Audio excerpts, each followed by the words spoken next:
Hello बच्चों, welcome to trending tutor. स्वागत है आपका एक बार फिर से ट्रेंडिंग ट्यूटर पे। आई होप आप सबकी तैयारी बहुत अच्छी चल रही है। आज हमारा है human I and colourful world का लेक्चर नंबर 2। आज ये आपका चैप्टर खत्म हो जाएगा। ठीक है, थ्योरी पूरी खत्म हो जाएगी। इसके बाद आपका एनसीईआरटी का सेशन आ जाएगा एक। ठीक है, तो आई होप आप सबकी तैयारी अच्छी चल रही है। और जिसने चैनल को सब्सक्राइब नहीं किया है तो प्लीज़ सब्सक्राइब कर दो, और जो वीडियो शेयर नहीं कर रहा है वो अपने दोस्तों के साथ शेयर कर दो। चलो स्टार्ट करते हैं आज का लेक्चर। पहला पॉइंट है यहाँ पे ग्लास प्रिज्म के बारे में। तो प्रिज्म क्या होता है, और हमारे सिलेबस में जो है वो ट्रायंगुलर ग्लास प्रिज्म है। तो ट्रायंगुलर ग्लास प्रिज्म की आप फोटो देख सकते हो। ये एक ट्रांसपेरेंट ऑब्जेक्ट होता है। ठीक है, मतलब ये लगा लो शीशा है जिसके आर पार आपको दिखाई दे रहा है। ठीक है, लेकिन वो एक सॉलिड ऑब्जेक्ट है। सॉलिड का मतलब अंदर क्या है, पूरा ये फिल है। यहाँ पे तो आपको एम्प्टी स्पेस दिखाई दे रहा होगा, ऐसा लग रहा है कि एम्प्टी है, नहीं ये एम्प्टी नहीं है। ठीक है, ये अंदर भी क्या होता है, सॉलिड होता है। तो अब देखो यहाँ पे तीन आपको रेक्टेंगल, ये एम्प्टी इसलिए दिख रहा है ताकि आपको ये क्लियरली विजिबल हो जाए। एक साइड ये है आपकी रेक्टेंगुलर फेस, एक ये बॉटम वाला है रेक्टेंगुलर, और एक ये इस साइड वाला क्या हो गया, रेक्टेंगुलर। तीन क्या है इसमें, रेक्टेंगुलर साइड्स हैं। ठीक है, 3 रेक्टेंगुलर साइड्स होती हैं। और ये जो दो साइड्स हैं ये आपस में कैसी हैं, पैरेलल नहीं है। ठीक है, यहाँ पे नोट डाल के भी लिखा हुआ है, जो ऑपोजिट फेस हैं ट्रायंगुलर ग्लास प्रिज्म के वो पैरेलल नहीं हैं। अब इसका क्या इंपॉर्टेंस है, यहाँ पे मैं आपको क्यों इतना बता रहा हूँ ये पैरेलल नहीं है। देखो आपने लास्ट चैप्टर में लाइट वाला जो चैप्टर था उसमें आपने एक चीज़ पढ़ी होगी, ग्लास स्लैब। ग्लास स्लैब के बारे में पढ़ा होगा, एक रेक्टेंगुलर ग्लास स्लैब। अब रेक्टेंगुलर ग्लास स्लैब में क्या होता है, ये फेस और ये फेस क्या है, पैरेलल है। ये फेस क्या है, पैरेलल है। तो वहाँ पे इस पैरेलल फिनोमिना के कारण, पैरेलल होने के कारण होता क्या है, जो आपकी इंसिडेंट रे है और जो इमर्जेंट रे है वो क्या होती थी, पैरेलल होती थी।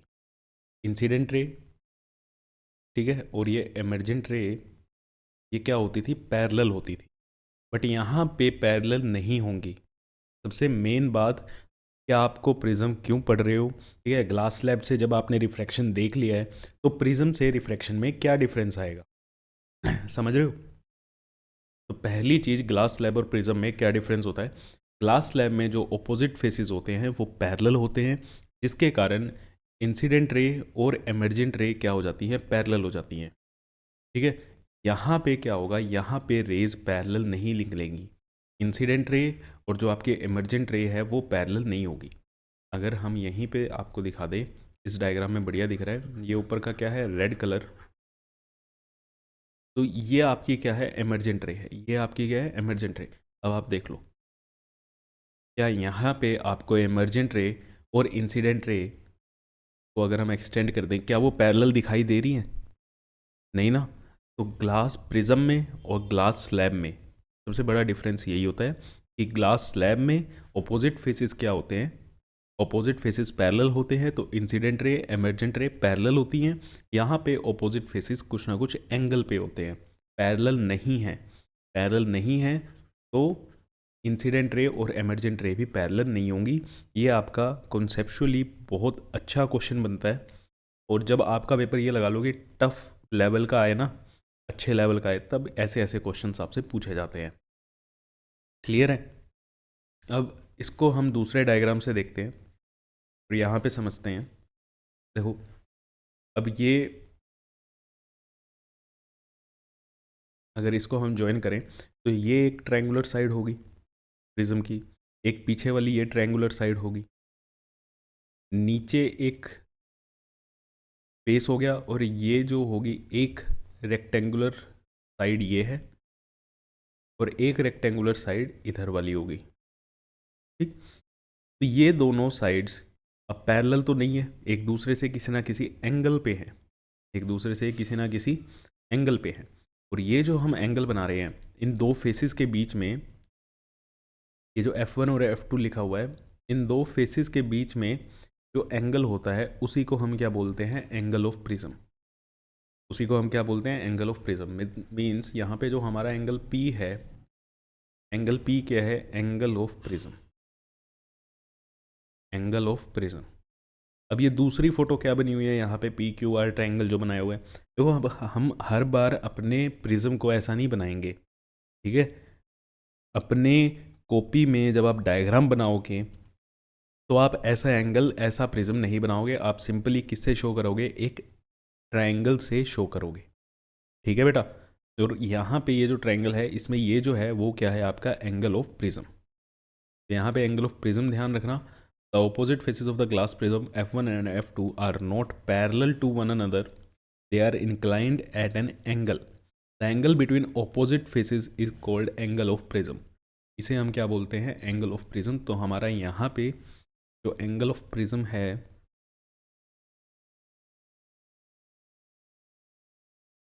वो कौन सा है, एंगल पी। एंगल पी हमारा क्या है, एंगल ऑफ प्रिज्म है। बैक साइड पे आप बनाना चाहोगे, ठीक है, तो ये भी क्या बनेगा, आपका एंगल ऑफ प्रिज्म बनेगा। ये भी आपका क्या है, एंगल ऑफ प्रिज्म ही बनेगा, ठीक है बेटा। तो एंगल ऑफ प्रिज्म आपको क्लियर है। एंगल ऑफ प्रिज्म कई बार पूछा जाता है, एंगल ऑफ प्रिज्म क्या होता है, डिफाइन कर दो एंगल ऑफ प्रिज्म। तो आपको अभी तक प्रिज्म क्या होता है, ठीक है, क्या उसकी खास बात है, एंगल क्या होता है, ये सब चीज़ें समझ आ गई।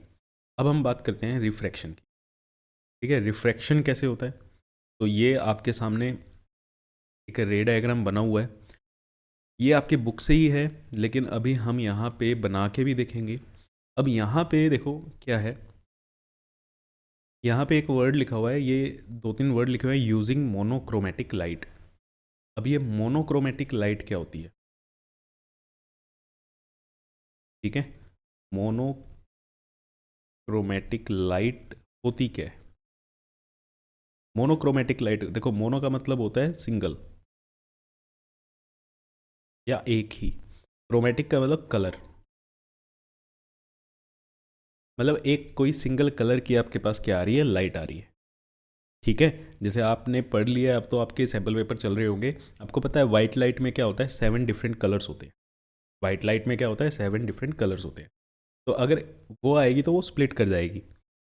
यहाँ पे आपके पास जो रिफ्रैक्शन कराना है अभी, वो किससे हम करा रहे हैं, एक मोनोक्रोमेटिक लाइट से। मीन्स जो इंसिडेंट रे है आपकी कोई एक कलर की होगी, ठीक है, वाइट कलर की नहीं होगी, कोई एक कलर की होगी, ब्लू, रेड, ग्रीन, जो भी कलर हो सकता है, ठीक है।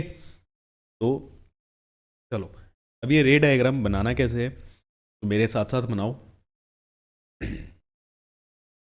चलो, यहाँ से ये प्रिज्म हो गया आपका, ये आपका एंगल ऑफ प्रिज्म हो गया, ठीक है। अब यहाँ पे कोई इंसिडेंट लाइट आई, इंसिडेंट रे आई, इंसिडेंट रे इस ग्लास प्रिज्म से टकरा रही है। अब यहाँ पे ये क्या चल रही है, एयर में चल रही थी, ये क्या है, ग्लास है।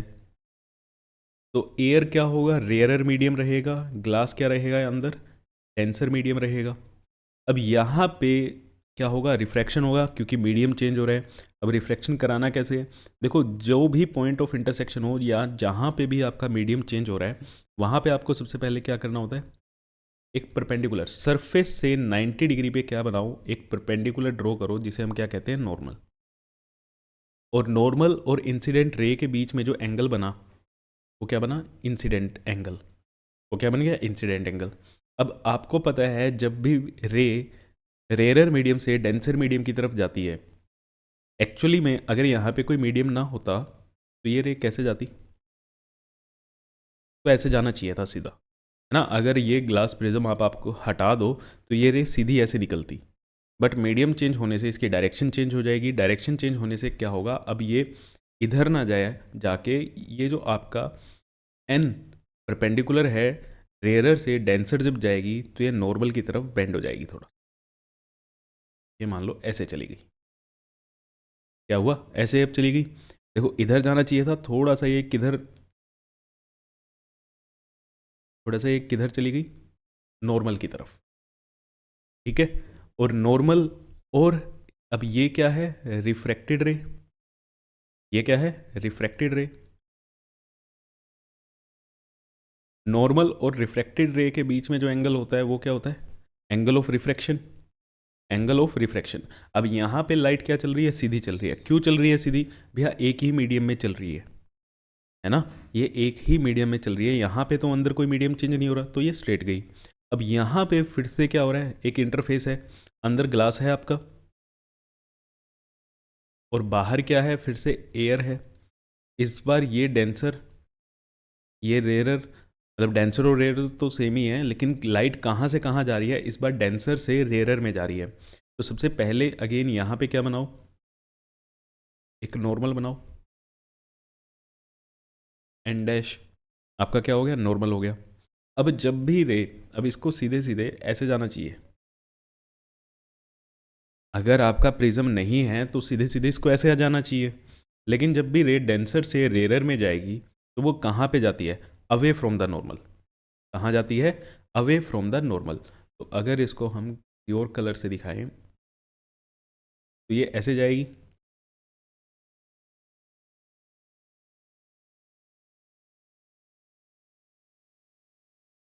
एक मिनट, ये लो।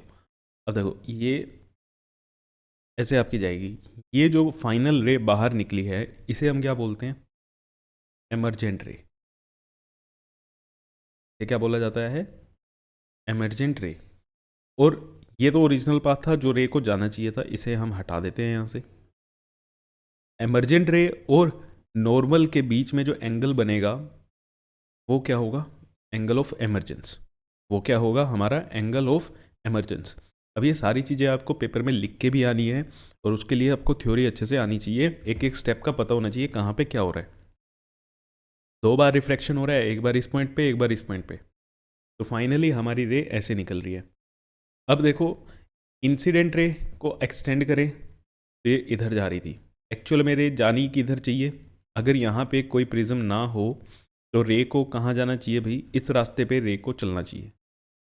लेकिन रे आपकी चली कहाँ गई, इस रास्ते पे चली गई। ये इतना एंगल क्या कर गई है, घूम गई है ना। इतना एंगल क्या ये कर गई, घूम गई, डेविएट कर गई। समझ रहे हो, ये क्या हुआ है, इतने एंगल से क्या कर गई है, ये डेविएट कर गई है। तो इसी को हम बोलते हैं एंगल ऑफ डेविएशन। तो इसको रिप्रेजेंट कैसे करते हैं, देखो रिप्रेजेंट कैसे किया जाता है। ये जो एमरजेंट रे है इसको पीछे की तरफ क्या करो, एक्सटेंड करो। तो जब आप पीछे की तरफ एक्सटेंड करोगे तो ये जो आपका एंगल बनता है, डेल्टा से शो करते हैं। डेल्टा क्या है आपका, angle of deviation. Angle of deviation, ठीक है। तो रे को एक्चुअल तो ये वाइट जो कलर की डॉटेड लाइन आपको दिख रही है, जाना तो यहाँ चाहिए था, लेकिन ये जो पिंक लाइन आपको दिख रही है ये चली इधर गई है। इतने एंगल से क्या कर गई, डेविएट कर गई। और सिंपली आपको दिख भी रहा है कि इंसिडेंट रे और एमरजेंट रे पैरेलल तो कहीं से भी नहीं लग रही है ना, बिल्कुल भी पैरेलल नहीं है।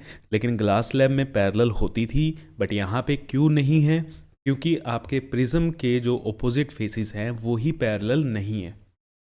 ठीक है, ये चीज़ पहले भी आपको दिखाई पहली स्लाइड में, और अब भी आपको समझा रहे हैं कि इंसिडेंट रे और एमरजेंट रे यहाँ पे पैरेलल नहीं होंगी, ग्लास लैब में पैरेलल होती हैं।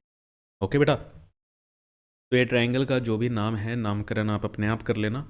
ये जो हमारा डायग्राम था ये ऐसे ही बना हुआ है, इसमें सारे के सारे क्या लिखे हुए हैं, नाम लिखे हुए हैं। ये एंगल ऑफ डेविएशन जिसको हमने डेल्टा से शो किया है। यहाँ पे एंगल्स नहीं बने हुए हैं, चलो एंगल सारे बना देते हैं। नॉर्मल और इंसिडेंट रे के बीच में जो एंगल है वो एंगल ऑफ इंसिडेंस।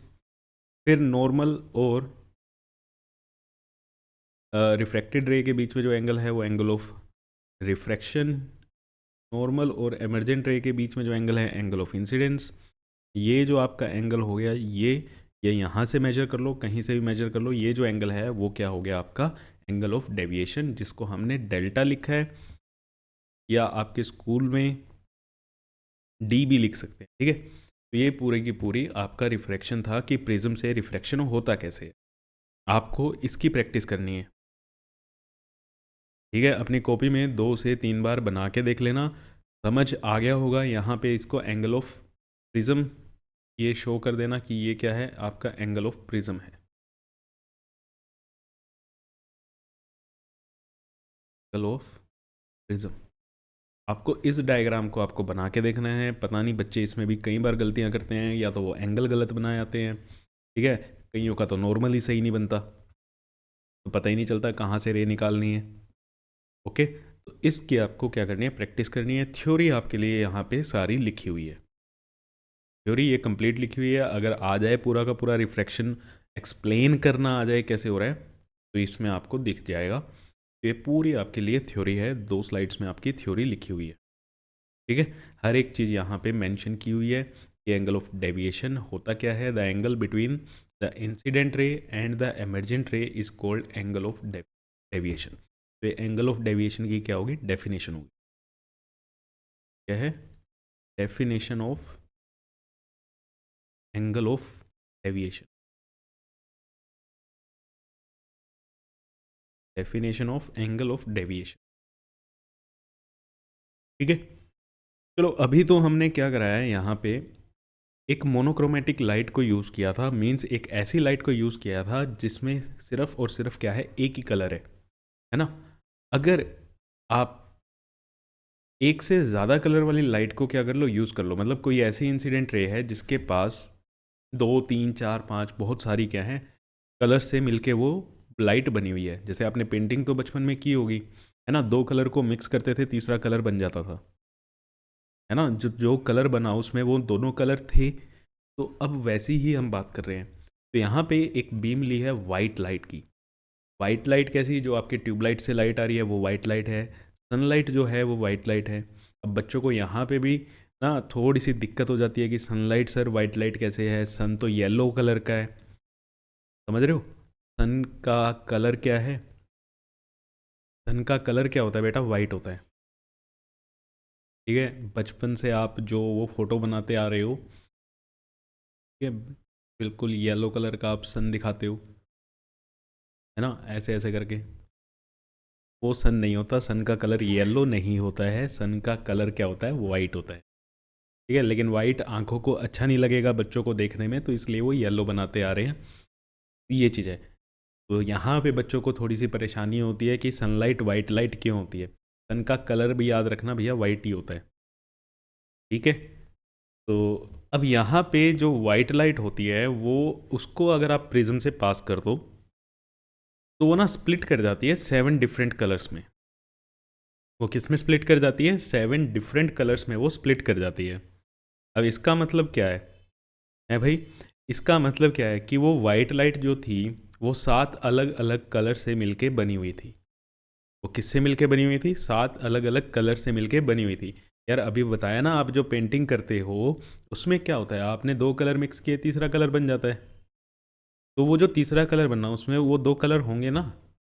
तो अगर आप उनको अलग करोगे, वो तीसरे कलर में से अलग आप कलर अलग करोगे तो वही 2 कलर आएंगे। तो ऐसे ही हो रहा है, अगर एक वाइट लाइट को जब आप प्रिज्म में से पास कर रहे हो तो उसमें 7 डिफरेंट कलर्स आपको दिखाई दे रहे हैं। तो मतलब वो वाइट लाइट जो है वो उन 7 कलर से मिलके बनी हुई है, उन 7 कलर से मिलके बनी हुई है। तो ये आपके लिए बहुत ज़्यादा इंपॉर्टेंट हो जाता है कि एक जो वाइट लाइट है वो 7 डिफरेंट कलर से मिलके बनी होती है। अब यहाँ पे कुछ कुछ चीज़ें इसी डायग्राम में मैं आपको बताता हूँ। देखो, ये आपके इंसिडेंट रे हो गई, ये आपकी क्या है, इंसिडेंट रे है। अगर ये यहाँ पे प्रिज्म ना हो तो ये कैसी जाएगी, ये ऐसे स्ट्रेट जाएगी, ये ऐसे क्या जाएगी, स्ट्रेट जाएगी बेटा। अब ये क्या कर गई, ये इधर जा रही हैं, ये आपको 7 रेज आपको दिखाई दे रही हैं, red orange yellow green blue indigo violet, ये सब बन रहे हैं। तो अगर मैं यहाँ से एक ये रेड वाला लाइन उठाते हैं, ये वाली लाइन कौन सी है, ये रेड कलर की लाइन है, ये जिसमें क्या बन रहा है, ये रेड कलर दिखाई दे रहा है। अगर इसको उठाऊं तो ये जो एंगल बना ये रेड कलर का एंगल ऑफ डेविएशन है। और ऐसे ही अगर आप ये वाली जो लाइट है, ठीक है, ये जो है, ये ब्लू उठा रहा हूँ मैं, कलर ब्लू कर रहा हूँ, पर्पल आपको दिखेगा नहीं, चलो मैं वॉयलेट आपको दिखेगा नहीं, ये कर लेते हैं।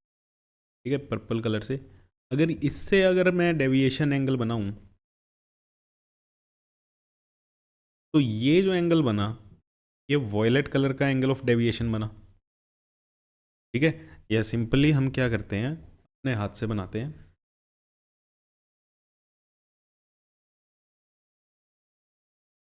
चलो, तो वाइट लाइट थी हमारे पास, ठीक है, ये आई आपकी वाइट लाइट। अब मैं आपको क्यों समझा रहा हूँ, ये बच्चे इसमें ना बड़ा क्या रहते हैं, कंफ्यूज रहते हैं।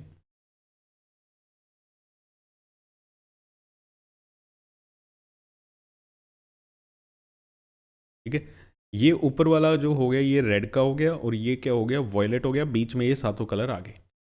तो अगर इस लाइट को कोई प्रिज्म ना हो तो ये लाइट कैसे जाती, सीधे जाती। ये लाइट कैसे जाती, सीधी जाती। ठीक है,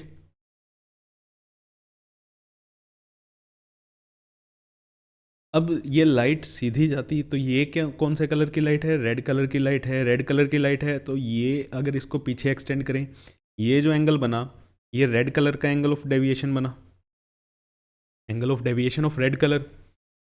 और अगर हम बात करें, ये वॉयलेट कलर है, ये क्या है, वॉयलेट कलर की लाइट थी। तो इसको अगर हम पीछे एक्सटेंड करें, तो वही है, दिख नहीं रहा है यहाँ पे, इसको अगर हम पीछे एक्सटेंड करें तो हमारा ये जो एंगल बनेगा, ये कौन सा एंगल बनेगा, वॉयलेट कलर का डेविएशन एंगल बनेगा, है ना। तो कौन से कलर का डेविएशन एंगल आपको ज़्यादा दिख रहा है, कौन से कलर का एंगल ऑफ डेविएशन ज़्यादा है, आपको दिख रहा है डेल्टा वी जो है, वॉयलेट कलर का angle of deviation red colour से क्या है, ज़्यादा है ना। तो ये चीज़ होती है, ऊपर ध्यान रखना, ऊपर आता है आपका रेड कलर, नीचे आता है आपका वॉयलेट कलर, और इसी के बीच में बाकी सारे कलर आ जाते हैं, orange, yellow, green, blue, Indigo. अब इस पैटर्न को, ये जो लाइट का ये जो पैटर्न हमारे पास आया स्क्रीन पे, जब हमने वाइट स्क्रीन पे इसको ऑब्टेन किया, ये जो पैटर्न बना, इसे हम कहते हैं स्पेक्ट्रम। इसे हम क्या कहते हैं, स्पेक्ट्रम। ठीक है, और इस फिनोमिना को, कि एक वाइट लाइट आई थी, उसको प्रिज्म में से पास किया, तो वो अपने कॉन्स्टिट्यूएंट कलर्स में क्या हो गई, स्प्लिट हो गई। जिस कलर से मिलके वो बनी हुई है, उसी कलर में क्या हो गई, वो स्प्लिट हो गई। इस फिनोमिना को हम बोलते हैं डिस्पर्जन। इस फिनोमिना को क्या बोला जाता है, डिस्पर्जन बोला जाता है, कि एक लाइट का अपने कॉन्स्टिट्यूएंट कलर्स में क्या हो जाना, स्प्लिट हो जाना। ठीक है, अब यहाँ पे हमारे सिलेबस में वाइट लाइट है, तो उसी के हिसाब से डेफिनेशन बनाई हुई है, the splitting up of white light into 7 colours on passing through a transparent medium like glass prism is called dispersion of light. तो ठीक है बेटा, ये बात कि डिस्पर्जन ऑफ लाइट क्या होता है, कि एक लाइट अगर प्रिज्म में से पास करा दो, वो अपने कॉन्स्टिट्यूएंट्स कलर में ब्रेक कर जाती है, तो वो क्या होगा, आपका डिस्पर्जन हो गया। वो क्या हो गया, यहाँ पे डिस्पर्जन हो गया। अब सर ये डिस्पर्जन हुआ क्यों, अब आपको कुछ कुछ चीज़ें यहाँ से अभी ध्यान देने की बात है। यहाँ से अभी दो बातें याद रखनी है, कि रेड कलर का एंगल ऑफ डेविएशन सबसे कम होता है, वॉयलेट कलर का एंगल ऑफ डेविएशन सबसे ज़्यादा होता है। अब ऐसा क्यों है, अभी मैं चार्ट बना देता हूँ। अब डिस्पर्जन का रीज़न क्या था, डिस्पर्जन मतलब समझ आ गया, कि लाइट का अपने कलर्स में स्प्लिट हो जाना, लाइट का अपने कलर्स में, जिन कलर से वो मिलके बनी हुई है, उसमें स्प्लिट हो जाना। तो बट ये एंगल, ये स्प्लिट हुआ क्यों, क्या ऐसा कारण था स्प्लिट होने का। तो देखो, रीज़न क्या होता है डिस्पर्जन का, बेटा जो भी लाइट जिस कलर से मिलके बनी हुई है, हर एक कलर की स्पीड क्या होती है, अलग अलग होती है। हर एक कलर अलग अलग स्पीड से चलता है। तो कोई प्रिज्म में से पहले पास कर गया, कोई प्रिज्म में से लेट पास करा। जिसकी स्पीड ज़्यादा थी वो जल्दी पास कर गया, जिसकी स्पीड कम थी वो लेट पास करा। ठीक है, तो वो क्या हुआ, इस रीज़न से जो लाइट, वाइट लाइट थी, अलग अलग कलर से मिलके बनी हुई थी, अलग अलग कलर की अलग अलग स्पीड थी। तो वो स्पीड के कारण कोई कलर तो जल्दी आ गया और कोई कलर लेट आया। ठीक है, तो ये रीज़न था कि वहाँ पे डिस्पर्जन आपको देखने को मिला। The dispersion of white light occurs because of colour of white light travel at different speed through the glass prism. Through the glass prism different speed से आपके चलते हैं। रेड कलर की जो स्पीड होती है वो सबसे ज़्यादा होती है, वॉयलेट कलर की जो स्पीड होती है वो सबसे कम होती है। बस ये याद रखो, रेड कलर की स्पीड सबसे ज़्यादा है, वॉयलेट कलर की स्पीड क्या है, सबसे कम है। और बाकी सब कुछ आप यहाँ पे पढ़ सकते हो। स्पेक्ट्रम क्या होता है, जो पैटर्न बना कलर्स का उसे हम स्पेक्ट्रम कहते हैं। एंगल ऑफ डेविएशन मैंने आपको बता दिया है। ठीक है, तो अब आप यहाँ पे देखो, ये विजिबल स्पेक्ट्रम, अब ये क्या चीज़ है, ठीक है ना। विजिबल स्पेक्ट्रम को हम समझते हैं, तो जो वाइट लाइट थी, वाइट लाइट थी वो स्प्लिट हुई, किन में स्प्लिट होगी, विबग्योर। इस पैटर्न को हम क्या कहते हैं, स्पेक्ट्रम को बोलते क्या है, VIBGYOR,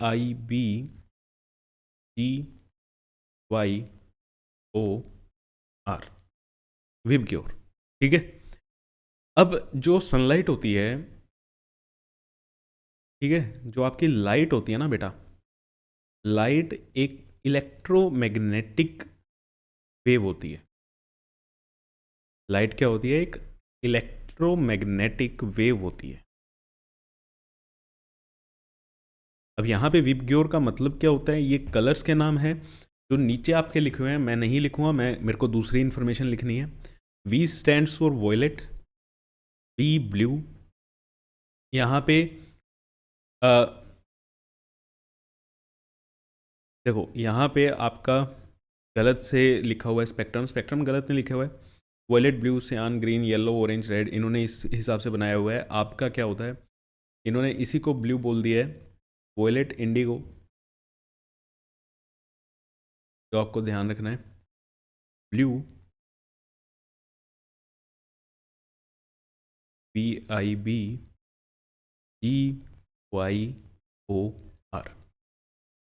ठीक है, येलो, ऑरेंज, रेड। अब आपको क्या क्या चीज़ें इस पैटर्न में ध्यान रखनी है। पहली चीज़ तो लाइट कैसी वेव होती है, लाइट एक इलेक्ट्रोमैग्नेटिक वेव है। लाइट कैसी है, इलेक्ट्रोमैग्नेटिक वेव होती है। इलेक्ट्रोमैग्नेटिक वेव और भी बहुत सारी होती हैं, टोटल कितनी होती हैं ये electromagnetic wave, total 7 electromagnetic waves होती हैं, आप इसका ध्यान रखना। अब ये जितनी भी इलेक्ट्रोमैग्नेटिक वेव्स होती हैं, ये सारी की सारी travels with speed of light, they travels with speed of light.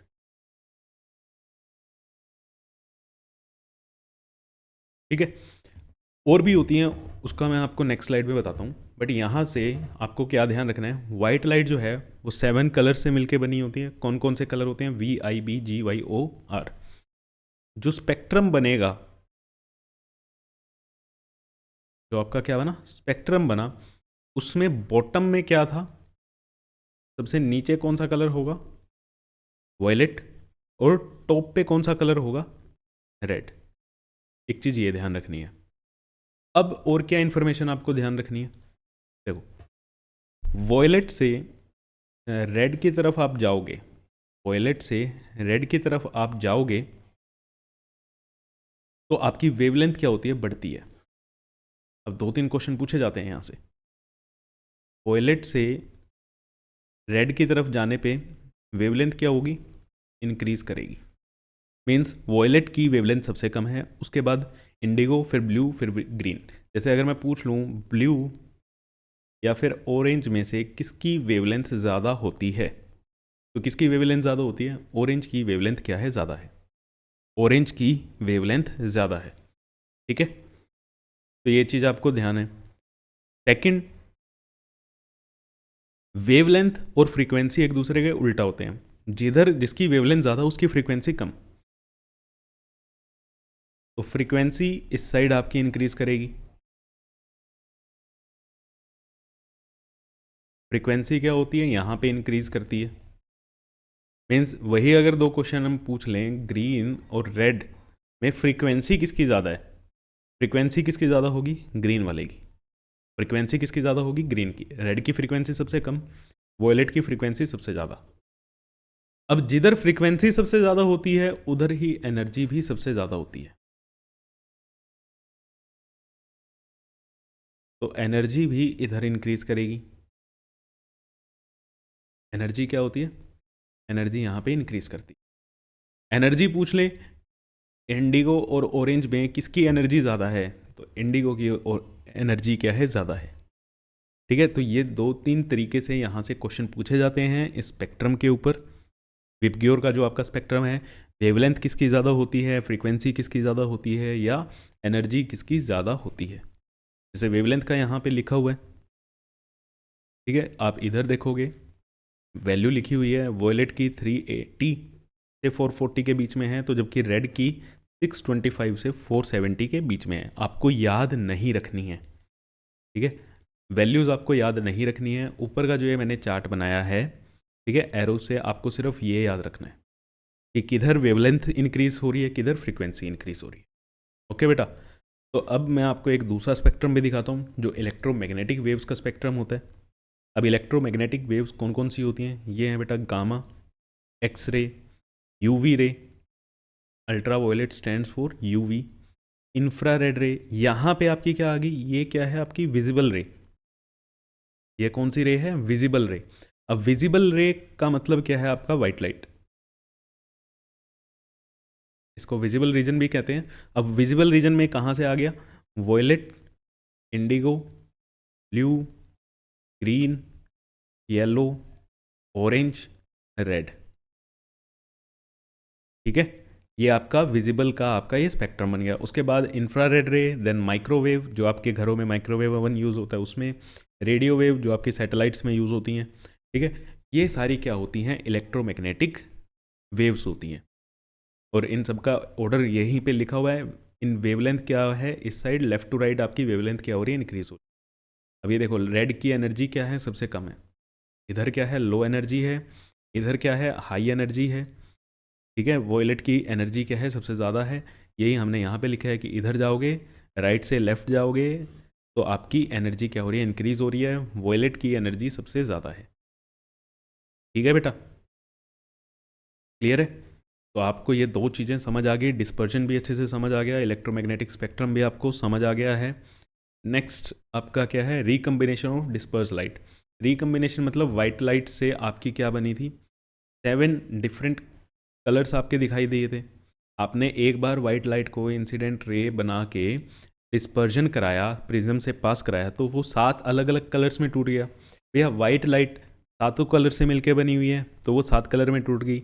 अब इन्हीं सातों कलर्स को आप मिक्स कर दोगे तो फिर से क्या बन जाएगी, वाइट लाइट बन जाएगी। तो इस बार आपने क्या करा, एक प्रिज्म उल्टा करके रख दो। अब वो जो सातों कलर थे वो उसके लिए क्या हो गए, इंसिडेंट रे हो गए। ठीक है, ये सारे के सारे कलर क्या हैं, इंसिडेंट रे हैं, की तरह काम कर रहे हैं।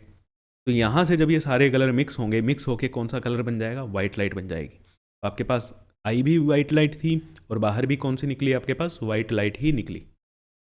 ठीक है, तो सिंपल सी बात है भैया, 7 कलर से मिलके बनी हुई है। अगर वाइट लाइट को तोड़ने पे ये 7 कलर मिल रहे हैं, तो इन सभी कलर को मिक्स करने पे आपको कौन सी लाइट मिलेगी, वाइट लाइट मिलेगी। ठीक है, तो ये जस्ट थोड़ी सी बात होती है। नेक्स्ट है आपका रेनबो। रेनबो तो बचपन से सबने देखा ही है। रेनबो क्या होती है, आर्क होती है 7 डिफरेंट कलर्स की। वो 7 कलर्स कौन से होते हैं, विबग्योर। ठीक है, 7 कलर्स कौन से होते हैं, विबग्योर। देखो नेचर में ना ये 7 कलर ही मिलते हैं बेटा। इन्हीं 7 कलर्स को अलग अलग प्रोपोर्शन में मिक्स करके डिफरेंट डिफरेंट कलर्स बनाए जाते हैं। ठीक है, अब यहाँ पे इंटरेस्टिंगली आप एक चीज़ देख रहे हो, इन सातों कलर में ना तो वाइट कलर है कोई, इन सातों कलर में ना ही कोई ब्लैक कलर है। तो नेचर के अंदर ना तो कुछ भी वाइट होता, ना ही कुछ भी ब्लैक होता, बट फिर भी हमें वो ब्लैक एंड वाइट दिखाई दे रहा है। तो कैसे दिखाई दे रहा है भैया, इन सातों कलर को क्या करा दो, इन सातों कलर को क्या करा दो, मिक्स करा दो, तो आपका क्या बन जाएगी, वाइट लाइट बन जाएगी, आपका वाइट कलर बन जाएगा।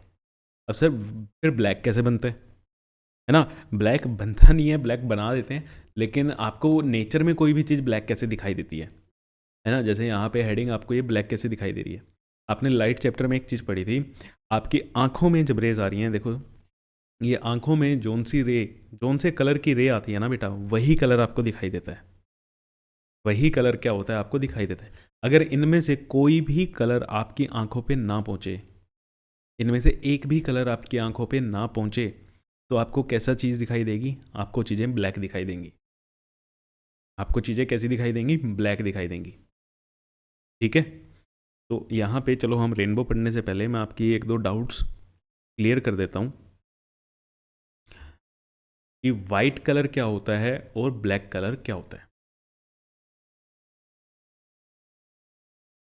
वाइट एंड ब्लैक कलर कैसे दिखाई देता है, क्या फिनोमिना होता है इसके पीछे। देखो लाइट चैप्टर में हमें पता है कि अगर ये आपकी कोई भी बॉडी है, इससे लाइट टकरा के आपकी आंखों में जाएगी। ठीक है, इससे लाइट टकरा के आपकी आंखों में जाएगी। ये जो लाइट का कलर होगा, जिस कलर की ये लाइट होगी उसी कलर का आपको ये ऑब्जेक्ट दिखाई देगा। ठीक है, अगर ये येलो कलर की है, अगर ये कैसी है, येलो कलर की है, तो ऑब्जेक्ट आपको कैसा दिखाई देगा, येलो दिखाई देगा। अगर ये रेड कलर की है तो ऑब्जेक्ट आपको कैसा दिखाई देगा, रेड दिखाई देगा। तो मीन्स जैसा कलर आपकी आंखों पे आ रहा है वैसे कलर का आपको ऑब्जेक्ट दिखाई देता है। या फिर दूसरी लैंग्वेज में, अब ऑब्जेक्ट के पर्सपेक्टिव में हम कहें कि ऑब्जेक्ट जोन सा कलर आपकी आंखों पे फेंक रहा है, ऑब्जेक्ट ने जोन सा कलर आपकी आंखों पे फेंका वैसा ही वो चीज़ आपको दिखाई देती है। अब दो केस हम बना लेते हैं।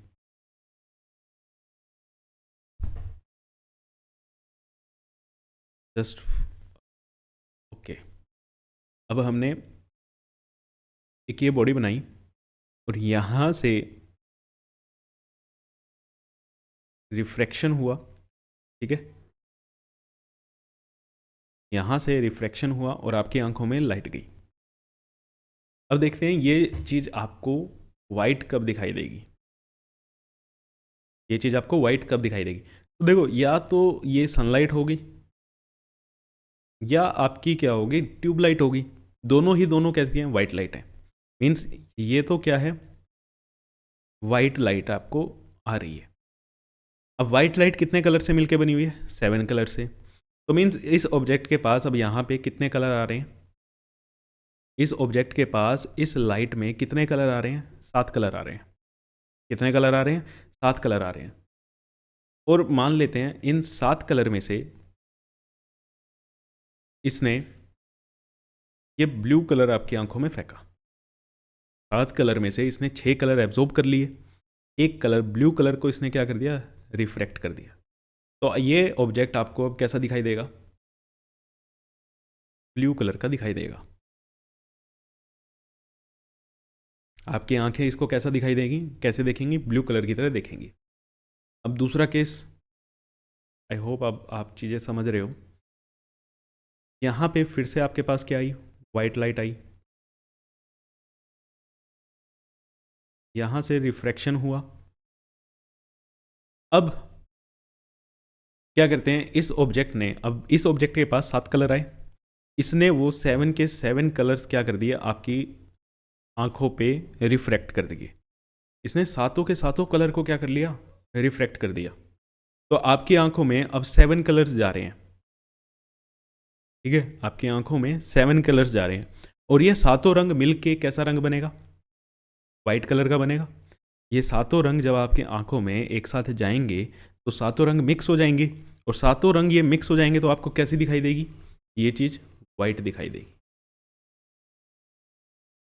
ये ऑब्जेक्ट कैसा दिखाई देगा, वाइट दिखाई देगा। मीन्स अब देखो यहां पे क्या हुआ, यहां पे ब्लू क्यों हुआ, इसने 6 कलर को एब्जॉर्ब कर लिया। Rest 6 colours are absorbed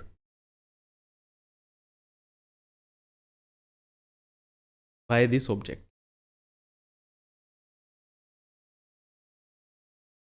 by this object.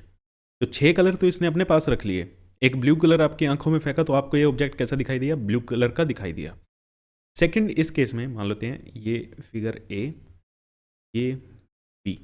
Figure B में क्या हुआ, इस ऑब्जेक्ट के पास एक वाइट लाइट आई, इंसिडेंट। अब उसमें 7 कलर थे, इसने एक भी कलर अपने पास नहीं रखा, सातों के सातों कलर क्या कर दिए, रिफ्रैक्ट कर दिए।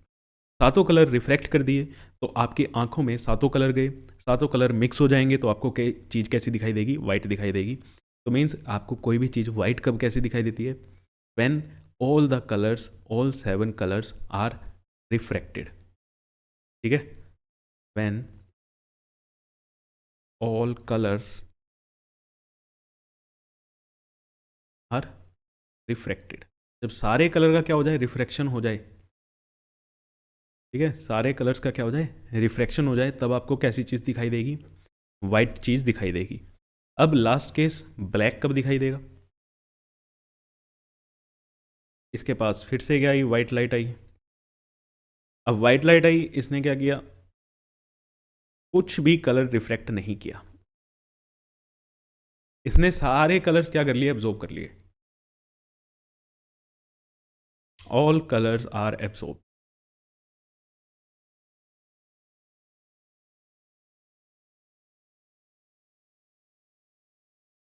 सारे के सारे कलर क्या कर लिए, इसने एब्जॉर्ब कर लिए।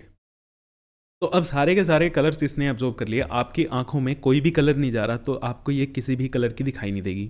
जब आपकी आंखों में कोई भी कलर नहीं जाएगा, तब ये चीज़ जो होगी, तब आपको ये ब्लैक दिखाई, तब आपको कैसी दिखाई देगी ये, दूसरे कलर से लिख देता हूँ, ब्लैक। क्योंकि सिंपल सी बात है, आपकी आंखों में जो कलर जाएगा उसी कलर की आपको ऑब्जेक्ट दिखाई देगी। जब आपकी आंखों में कोई भी कलर नहीं जाएगा, तो आपको चीज़ें कैसी दिखाई देंगी, ब्लैक दिखाई देंगी। जब आपकी आंखों में सातों के सातों कलर एक साथ जाएं, तब आपको चीज़ें वाइट दिखाई देंगी। ठीक है, तो वाइट कलर कैसे बनता है और ब्लैक कलर कैसे बनता है, ये चीज़ आपको समझ आ गई होगी। वाइट कलर कब दिखाई देता है आपको, when all 7 colors are refracted by object. जब सातों कलर का क्या होगा, रिफ्रैक्शन होगा, तब आपको वो चीज़ वाइट दिखाई देगी। और ब्लैक कलर आपको कैसे दिखाई देगा, इस केस में दिखाई देगा जब सातों कलर का क्या हो जाएगा, एब्जॉर्प्शन हो जाएगा। When all 7 colors are absorbed by object. जब आपका जो ऑब्जेक्ट है जिसको आपने देखना है, वो सारे के सारे कलर्स को क्या कर ले, अपने पास रख ले, एब्जॉर्ब कर ले। ठीक है, तो ये चीज़ आपको दिखाई देती है। अब हम आ जाते हैं रेनबो के ऊपर। अब रेनबो में क्या होता है, रेनबो में हो क्या रहा है, तो रेनबो में आपको 7 कलर आपकी आंखों पे आ रहे हैं। सन से क्या आ रही है, वाइट लाइट आ रही है, ये इंसिडेंट लाइट होगी। अब ये जो रेन ड्रॉप होती है, ठीक है, रेन ड्रॉप क्या होती है, रेन ड्रॉप आपके एटमॉस्फेयर में एक प्रिज्म की तरह काम करती है। यहाँ पे ये लाइन लिखी हुई है, ठीक है। Each rain drop act as a tiny glass prism splitting the light into the spectrum. चलो, ये चीज़ समझ आ गई। तो हर एक बूंद क्या है, आपको कैसे दिखाई दे रही है, क्या क्या काम कर रही है, प्रिज्म का काम कर रही है। तो अभी आपने पढ़ा है कि प्रिज्म से अगर आप एक वाइट लाइट फेंकते हो, प्रिज्म पे अगर आप एक वाइट लाइट फेंकते हो, तो क्या होगा, उसका उसका डिस्पर्जन हो जाएगा। उसका क्या होगा, डिस्पर्जन होगा। तो मीन्स यहाँ पॉइंट बी पे जो यहाँ पे मार्क है, आपको ऐसा ही डायग्राम बना के आना है। डायग्राम कैसे बनाओगे, सिर्फ आप 2 कलर दिखा देना, एक रेड और नीचे वॉयलेट। सारे कलर दिखाने की जरूरत नहीं है, मीन्स आपको ये 2 लाइंस आपको दिखानी है। एक तो रेड कलर ऐसे रिफ्लेक्ट करा के दिखा देना, ठीक है, और एक ऐसे वाइट कलर आप सॉरी वॉयलेट कलर आप रिफ्लेक्ट करा के दिखा देना। चलो, ये भी मैं आपको दिखाता हूँ कि आपको डायग्राम बनाना कैसे है, ये वाला भी।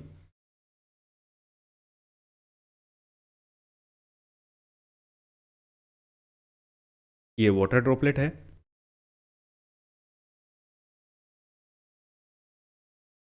जब इसके ऊपर क्या आती है, एक वाइट लाइट आती है, ठीक है, इसके ऊपर क्या आई, वाइट लाइट आई। तो वाइट लाइट का यहाँ पे क्या हो जाएगा, डिस्पर्जन हो जाएगा। ये कौन सी लाइट बनी, ऊपर आप क्या दिखाओगे, रेड कलर की लाइट। अब यहाँ पे क्या हुआ, ये अंदर ही रिफ्लेक्ट कर गई और आपकी आंखों में आएगी। दूसरा आप कौन सा कलर दिखा सकते हो, आप दिखा सकते हो वॉयलेट कलर, ठीक है, 2 ही कलर दिखाने हैं। अब वॉयलेट कलर को मैं, पता नहीं आपको ये कलर दिख रहा है, ये नहीं दिख रहा, मैं आपको सिंपल इस कलर से दिखाता हूँ, पिंक से कलर से दिखाता हूँ। ये आपका क्या हो गया, वॉयलेट कलर आया। तो यहाँ से आपकी आंखों पे ये 2 कलर आए, इनके बीच में सारे के सारे कलर हो जाएंगे। अब मेन चीज़ यहाँ पे क्या है, ये .1, ये हो गया .2, और ये रहा आपका .3। ये दोनों जहाँ से रेज क्या आ रही हैं, बाहर आ रही हैं। जहाँ से रेस क्या आ रही हैं, बाहर आ रही हैं, आपकी आंखों पे आ रही है। ठीक है, ऐसे आपको एक डायग्राम दिखाना है। अब यहाँ पे पॉइंट 1 पे क्या हो रहा है बेटा, यहाँ पे हो रहा है डिस्पर्जन। कहाँ पे कौन सी चीज़ होती है, रेनबो जब बनता है कौन कौन सा फिनोमेना होता है, ये ध्यान रखना है। फर्स्ट पॉइंट पे क्या हुआ, डिस्पर्जन हुआ। सेकंड पॉइंट पे क्या हुआ, अंदर ही लाइट क्या कर गई, रिफ्लेक्ट कर गई। देखो यहाँ पे क्या है, वाटर है, वाटर से आ रही थी फिर वो वाटर में चली गई, यहाँ पे क्या हुआ है, रिफ्लेक्शन हुआ है। अंदर ही इस ड्रॉपलेट के अंदर ही रिफ्लेक्शन हो गया, तो इसे हम बोलते हैं total internal reflection. Total internal reflection. Second point जो थे, दो पे दो बना रखे हैं मैंने, एक रेड कलर के लिए एक वायलेट कलर के लिए। तो सेकंड पॉइंट पे क्या हुआ आपका, TIR हुआ, शॉर्ट में TIR बोल देते हैं, total internal reflection. Third point पे क्या हुआ, मीडियम चेंज हो रहा है, वाटर से किस में आ रही है, एयर में आ रही है, मीडियम चेंज हो रहा है, तो मीन्स यहाँ पे क्या हो रहा है, रिफ्रैक्शन हो रहा है। यहाँ पे क्या हो रहा है, रिफ्रैक्शन। तो इसी बीच में आपको सारे के सारे कलर दिखाई दे जाएंगे। सबसे ऊपर कौन सा कलर है, रेड कलर है, और सबसे नीचे कौन सा कलर है, वॉयलेट कलर है। तो रेनबो जो आपको दिखाई देता है, रेनबो में टॉप पे कौन सा कलर हो गया, रेड कलर हो गया। बॉटम पे कौन सा कलर दिखाई देगा आपको, कौन सा कलर दिखाई देगा, वॉयलेट कलर दिखाई देगा। कौन कौन से फिनोमेनाज होते हैं, डिस्पर्जन होता है, TIR होता है, रिफ्रैक्शन होता है।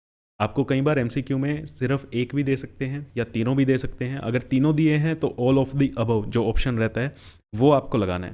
तीनों दिए हैं, आपने एक आंसर लगा दिया तो आपका गलत हो जाएगा। ठीक है, अगर ऑल ऑफ द अबव नहीं है तब आप क्या लगाओगे, डिस्पर्शन लगाओगे। ठीक है, अगर इन तीनों में से कोई एक चूज़ करना भी पड़ा तो आप किसको चूज़ करोगे, डिस्पर्जन को चूज़ करोगे। डिस्पर्जन क्यों चूज़ करेंगे भैया, डिस्पर्जन ही क्या करता है, लाइट को अलग अलग कलर्स में स्प्लिट करता है, और रेनबो में आपको अलग अलग कलर ही दिखाई देते हैं।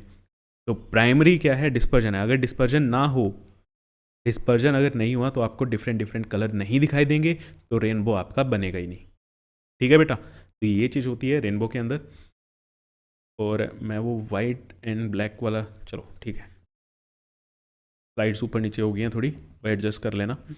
तो ये फिनोमेना है आपका रेनबो, इस तरह से आपको दिखाई देते हैं। कई बार आपसे ये भी पूछा जाता है कि बीच में कौन सा कलर होता है रेनबो में, तो बीच में कौन सा कलर दिखाई देगा आपको, हमेशा ही ग्रीन कलर दिखाई देगा। देखो रेनबो ना कई तरीके से बन सकते हैं। एक बार ऊपर रेड कलर होता है, वॉयलेट कलर नीचे होता है। एक रेनबो ऐसा भी बनता है जिसमें वॉयलेट कलर ऊपर होता है, रेड कलर नीचे होता है, वो आपके सिलेबस में नहीं है। ठीक है, तो लेकिन बीच में हमेशा कौन सा कलर रहेगा, ग्रीन कलर ही रहेगा। ठीक है, चलो ये था आपका रेनबो के बारे में। आपको डायग्राम बनाना है तो रेनबो अगर एक्सप्लेन करना है क्या क्या फिनोमेना हुआ, तो आप ऐसे लिख के आ सकते हो, ये पिक्चर आप बना सकते हो। तो वाइट कलर और ब्लैक कलर आपको समझ आ गया है कि वाइट कलर कब दिखाई देता है और ब्लैक कलर आपको कब दिखाई देता है। जब सारे कलर रिफ्लेक्ट हो जाएं तो वाइट कलर दिखाई देगा, जब सारे कलर एब्जॉर्ब हो जाएं तो आपको ब्लैक कलर दिखाई देगा। ठीक है, तो अब बात करते हैं एटमॉस्फेरिक रिफ्लेक्शन क्या होता है। अब एटमॉस्फेरिक रिफ्लेक्शन में क्या चीज़ होती है, देखो हमारे पास एटमॉस्फेयर में हमारे पास क्या है, हवा है। अब हवा स्टिल तो है नहीं, एयर एक जगह पे रुकी तो हुई नहीं। अब ना ही वो रुकी हुई है और ना ही हमारे अर्थ पे सारी जगह टेम्परेचर क्या है, सेम है। तो इसी कारण से हर जगह पे एयर की डेंसिटीज़ क्या होती हैं, अलग अलग होती हैं। कहीं पे हवा भारी है, कहीं पे हवा हल्की है, कहीं पे हवा में ज़्यादा पार्टिकल्स हैं, कहीं पे कम पार्टिकल्स हैं। ठीक है बेटा, तो इस कारण से कई बार क्या होता है कि जो ठंडी हवा है, ठीक है, या जहाँ पे डेंसिटी ज़्यादा है, वो आपको कैसे दिखाई देगी, वो एक डेंस ऑब्जेक्ट की तरह काम कर रही है हवा।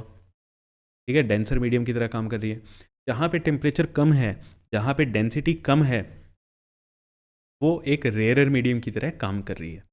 तो हवा सारी जगह सेम ना होने के कारण भी हमारे एटमॉस्फेयर में हवा की डेंसिटीज़ अलग अलग होने के कारण, टेम्परेचर अलग अलग होने के कारण क्या है, दो तरह के मीडियम बन गए। कहीं पे डेंसर तो कहीं पे रेयरर।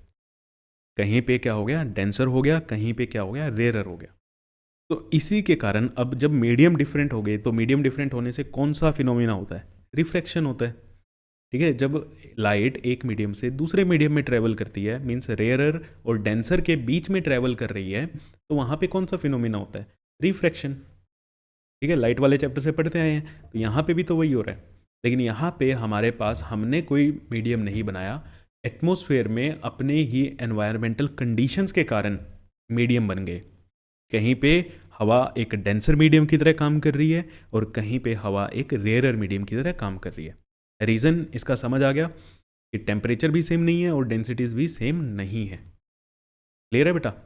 तो the refraction of light cause by earth atmosphere, earth के एटमोसफेयर के कारण जो रिफ्रैक्शन हुआ, और एटमोसफेयर में क्यों हुआ? क्योंकि डेंसिटीज़ क्या हैं लेयर्स की, हवा की जो डेंसिटीज़ हैं वो डिफरेंट है। क्लियर हुआ? तो उसे हम क्या कहते हैं? एटमॉस्फेरिक रिफ्लेक्शन कहते हैं। अब इसके कारण दो तीन चीज़ें दिखाई देती हैं।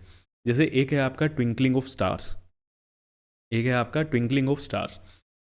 अब देखो, आपने दो फिनोमिना पढ़े होंगे, रिफ्लेक्शन और रिफ्रैक्शन, लाइट चैप्टर में, और आपको वहाँ पे ये भी चीज़ समझाई होगी कि अगर आपको किसी भी ऑब्जेक्ट की एपरेंट पोजीशन दिखाई देती है, मतलब उसकी एक्चुअल पोजीशन ना दिख के वो अपनी पोजीशन से थोड़ा सा दूर दिखाई देता है, ठीक है, तो वो किसके कारण होता है? रिफ्रैक्शन के कारण होता है। वो किसके कारण होता है? रिफ्रैक्शन के कारण होता है। तो वही सब चीज़ें अब ये उसकी ये एप्लीकेशंस हैं। पहली एप्लीकेशन है ट्विंकलिंग ऑफ स्टार। स्टार आपको ट्विंकल करते हुए दिखाई देते हैं। ट्विंकल का मतलब कभी वो डिम दिखाई दे रही हैं, कभी वो ब्राइट दिखाई दे रहे हैं, ठीक है, कभी वो कम इंटेंसिटीज़ में क्या आ जाता है? डिफरेंस आ जाता है। कभी ज़्यादा ब्राइट दिखाई दे रहे हैं, कभी कम ब्राइट दिखाई दे रहे हैं, एक ही स्टार। तो अब ऐसा हुआ क्यों? अब स्टार से बहुत दूर से देखो, इस मीडियम से भी हम समझ सकते हैं, इस वाले लाइट से, हालांकि इस वाले डायग्राम से वैसे ये एपरेंट पोजीशन के ऊपर है, लेकिन देखो स्टार्स ना बहुत दूर हैं, बहुत दूर हैं, तो मतलब सन भी हमें बहुत बड़ा दिखाई देता है, मून भी हमें बहुत बड़ा दिखाई देता है, इनसे भी बहुत ज़्यादा दूर हैं आपके स्टार्स। और जब ये स्टार्स इतनी ज़्यादा दूर हैं, यहाँ से जो लाइट आ रही है, और जब ये आपके एटमॉस्फेयर में आती है, अब एटमॉस्फेयर में क्या है? डेंसिटीज़ अलग अलग हैं, वहाँ पे भी क्या हो जाता है? रिफ्लेक्शन हो जाता है। अब कई बार ऐसा होता है कि आपकी आंखों में कम लाइट आई, और कई बार ऐसा होता है कि आपकी आंखों में ज़्यादा लाइट आई, ठीक है। रिफ्रैक्शन के कारण, ऑप्टिकल डेंसिटीज़ अलग अलग होने के कारण कई बार आपकी आंखों में ज़्यादा लाइट आती है, कई बार आपकी आंखों में कम लाइट आती है। अब देखो, जितना आप ऊपर जाते जाओगे, ठीक है, जितना आप ऊपर जाते जाओगे आपकी डेंसिटी कम होती जाती है, ठीक है, हवा थोड़ी पतली होती जाती है, कम होती जाती है। नीचे आपको पता है पॉल्यूशन भी बहुत ज़्यादा है, ठीक है, तो उनके कारण भी डेंसिटीज़ पे क्या आता है? फ़र्क आता है। तो जब लाइट आपकी आंखों में ज़्यादा आई तो आपको वो स्टार ब्राइट कलर का दिखाई देगा, जब आपकी आंखों में लाइट कम आई तब वो आपको डिम दिखाई देगा। तब वो आपको कहाँ दिखाई, कैसा दिखाई देगा? डिम दिखाई देगा। तो इसी को हम क्या बोलते हैं? Twinkling of star. When the light coming from the stars enter the Earth's atmosphere, it undergo refraction due to varying optical density of the air at the various altitudes. The atmosphere is continuously changing.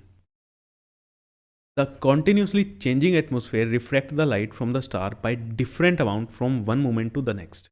अब हवा रुकी तो हुई नहीं ना, यही तो हमने बात की है एटमॉस्फेरिक रिफ्रैक्शन में कि हवा ना तो रुकी हुई है, रुकी हुई होती तो बराबर लाइट आपकी आंखों में आती। तो जब वो फ्लो कर रही है तो कभी कम लाइट आ रही है, कभी ज़्यादा लाइट आ रही है।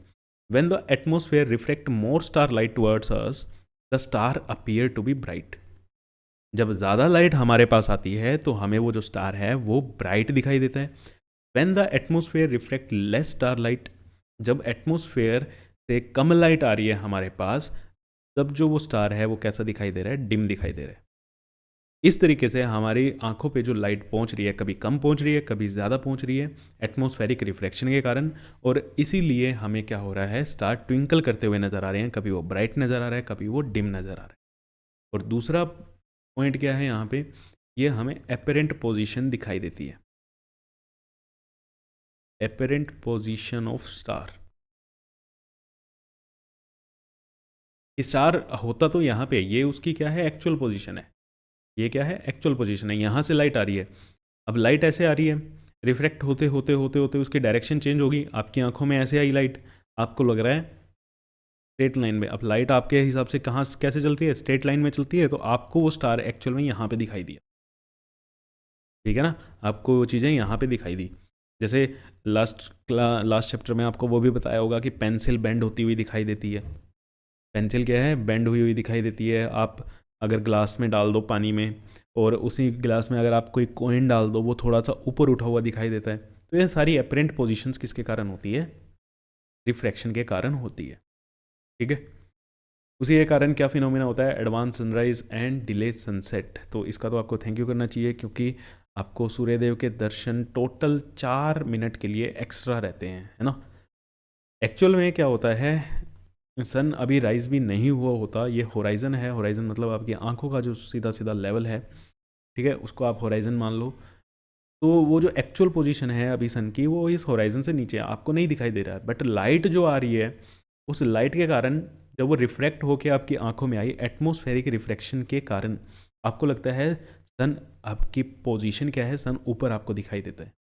जबकि यहाँ से यहाँ आने में सन को अभी 2 मिनट लगेंगे, लेकिन आपको 2 मिनट पहले ही दिखाई देंगे।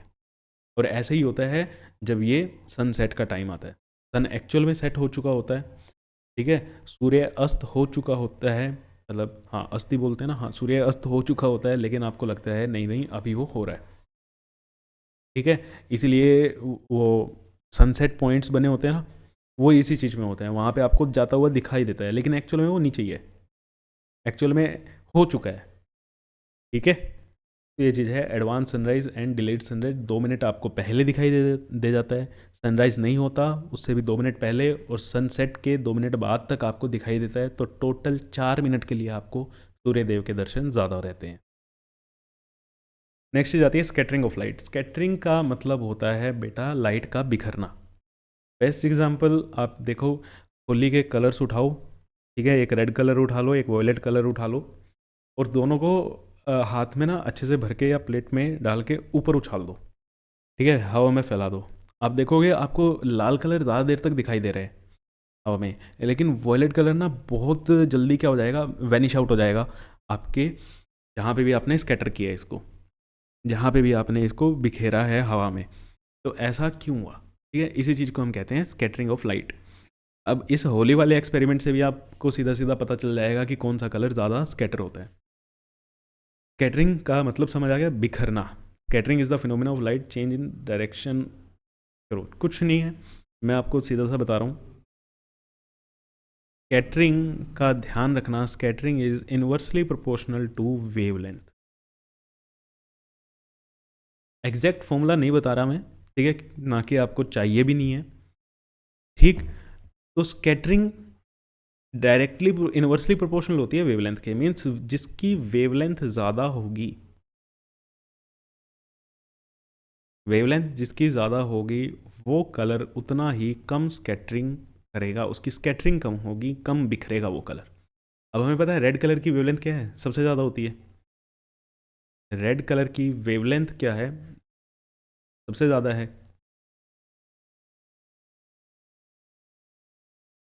वेवलेंथ सबसे ज़्यादा है, तो इसकी स्कैटरिंग क्या होगी, सबसे कम होगी।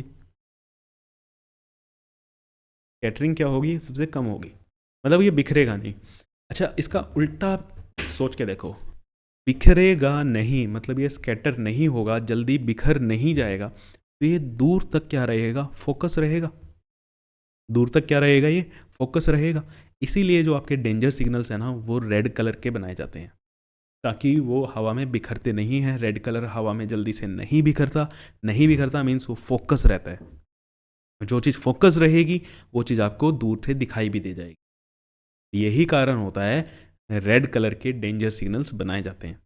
बट येलो कलर के आपके स्कूल बसेस जो हैं, ठीक है, वो येलो कलर की बनाई जाती हैं। ऐसा क्यों होता है? देखो हमारी ये, इसका रीज़न क्या है, इसका रीज़न नेचुरल है। हमारी जो भी आंखें होती हैं, जिसकी भी, ठीक है, सभी की जो आंखें होती हैं वो येलो कलर के लिए सबसे ज़्यादा सेंसिटिव होती हैं। वो सबसे ज़्यादा सेंसिटिव कौन से कलर के लिए होते हैं, येलो कलर के लिए होती हैं।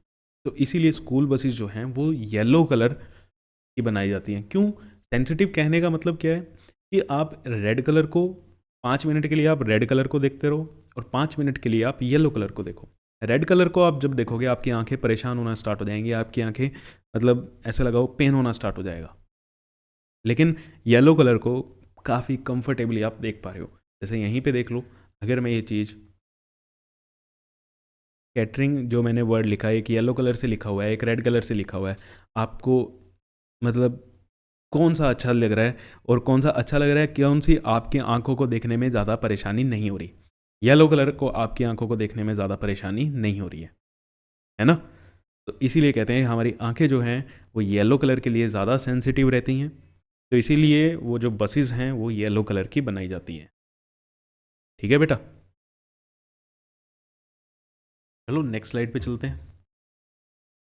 अब ये क्या है, अब स्कैटरिंग के कारण ही आपको क्या दिखाई देता है, blue colour of sky. Scattering के कारण ही आपको आसमान क्या दिखाई देता है, नीले कलर का दिखाई देता है। ये वही चीज़ लिखी हुई है, ये क्या है आपका ब्लू कलर ऑफ स्काई।